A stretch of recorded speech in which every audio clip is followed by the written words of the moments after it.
going to talk about 16 characteristics of the Four Noble Truths. How do we meditate on the Four Noble Truths? There are actually 4 characteristics under each Noble Truth for a total of 16. If we meditate on these 16 characteristics, we can become enlightened. The first 2 Noble Truths are suffering and the causes of suffering. That's describing the difficult lives of mundane people in samsara. Then we have cessation of suffering and the path to end suffering. That's describing the happy lives of saints in nirvana. We can all reach the cessation of suffering and be free from suffering. Now let's look at suffering, the first Noble Truth. The first characteristic of suffering is impermanence. Everything arises due to cause and conditions that are forever changing. Nothing remains the same even for a single moment, but we expect permanence. That's why impermanence is such a suffering. For the past week, so many people got COVID. It's unprecedented. We really feel the impermanence of our lives. In the Sutra of 42 chapters, Buddha asked the monk, "How do you measure the length of a man's life?"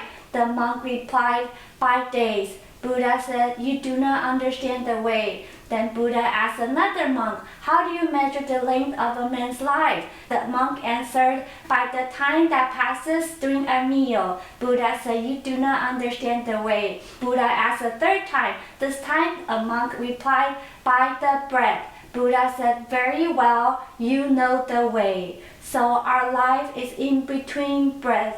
One breath that doesn't come, it's death, and it's next lifetime. So understand impermanence will allow us to accept that. Every moment that we're living, we will be diligent and mindful all the time and not live in vain.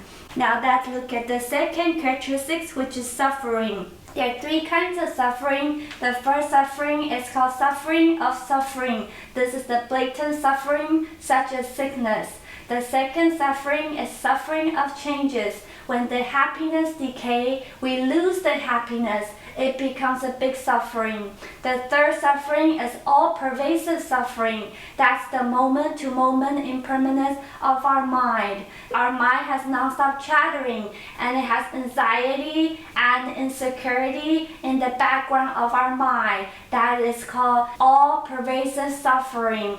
We might be able to recognize the first suffering or even the second suffering, but the all-pervasive suffering is really hard to recognize.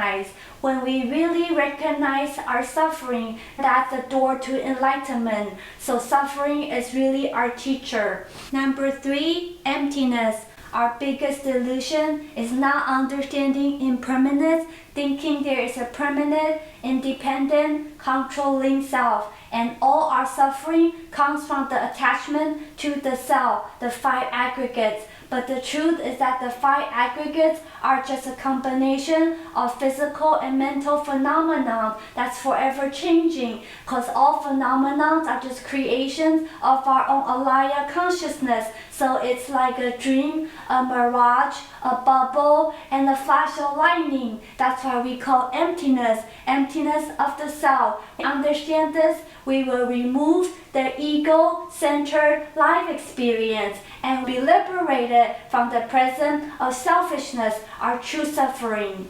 Number 4 is non-self. The 5 aggregate is condition arising, therefore there's not intrinsic essence. For example, if I have really low self-esteem because growing up the condition is I have always been criticized, or I have really high self-esteem because growing up the condition is I've always been praised. Both the high self-esteem and the low self-esteem, that's because of our ego. We think there's a self that's independent from others. We erect walls and we build turfs and territories for ourselves. When we understand non-self, it's realizing that the self and the others are not two. When the line that divides out the self and the other is erased, then there's no longer any conflict. There's no longer anything to fear or gain for the self. So that is non-self. When we have profound insight into these 4 characteristics, that's when we understand our suffering.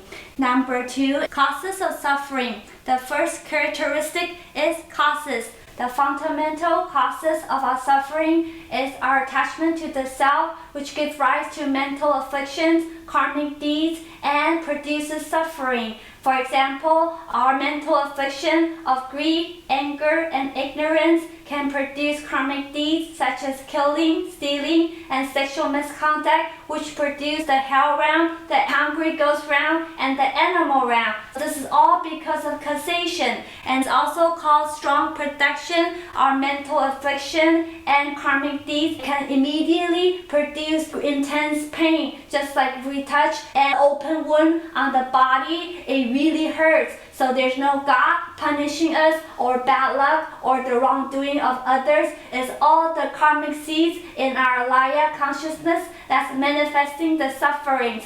That's why it's also called the origin, like crops growing from a field. All suffering originate from our mental afflictions and karmic deeds. The only way to reduce our suffering is to abandon our evil deeds and mental afflictions and cultivate goodness. According to Buddha, anytime we suffer misfortune, it's like being struck by an arrow. Oftentimes, we create the second arrow by reacting negatively to the bad event. Then we react again to that negative emotion. The third, fourth, fifth arrow start raining down on us. So instead of pulling out the first arrow, we actually create more arrows for ourselves.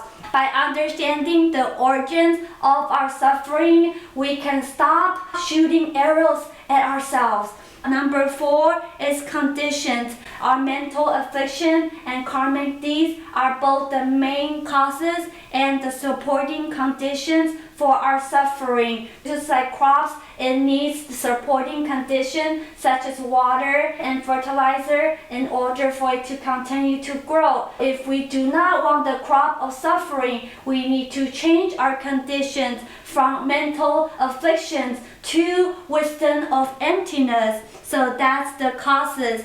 The third noble truth, cessation of suffering. The first characteristics is cessation. We want to stop all our mental afflictions. That's when we have true happiness we call nirvana. There was a boy who renounced the luxuries of life, went up to the snow-covered mountain, and indulged into deep meditation.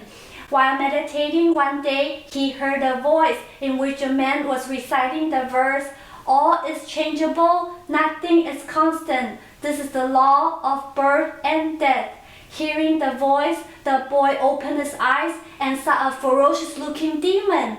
The boy asked him to complete the verse that was only partially recited, but the demon said, "I'm too hungry to recite."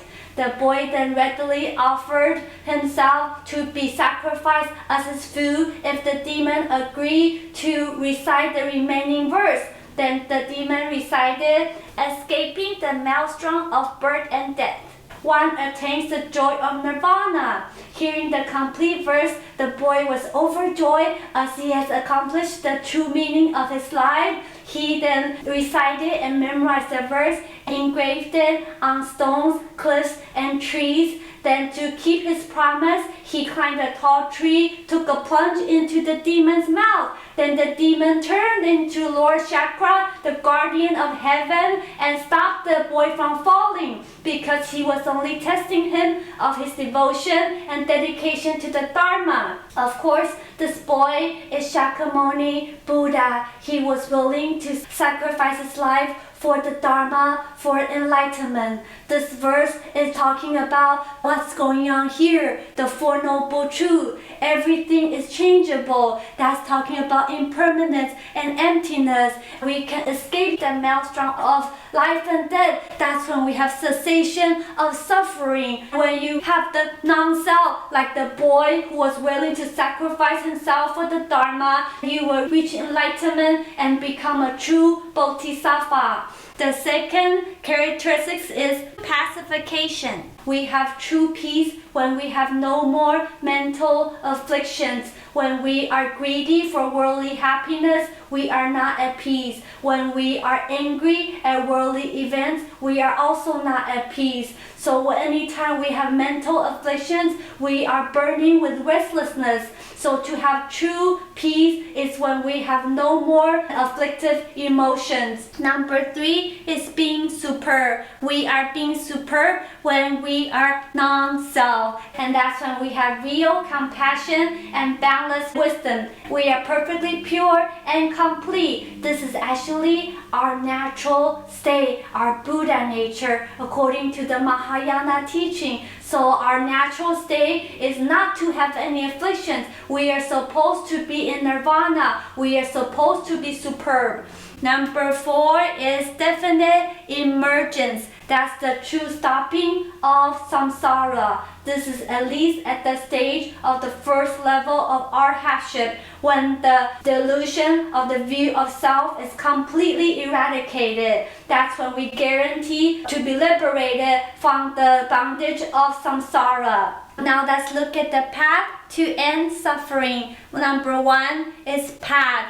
Path is the means which we progress, leading us to cessation, like a road that takes us to the desired destination. The Buddha's path will not be apart from precept, concentration, and wisdom. For example, when we recite the name Amitabha, it is a true precept. When we refrain ourselves from speaking bad words, having bad thoughts, doing bad deeds, it is also training us for concentration. When we keep repeating the Buddha's name, we are training our deep concentration.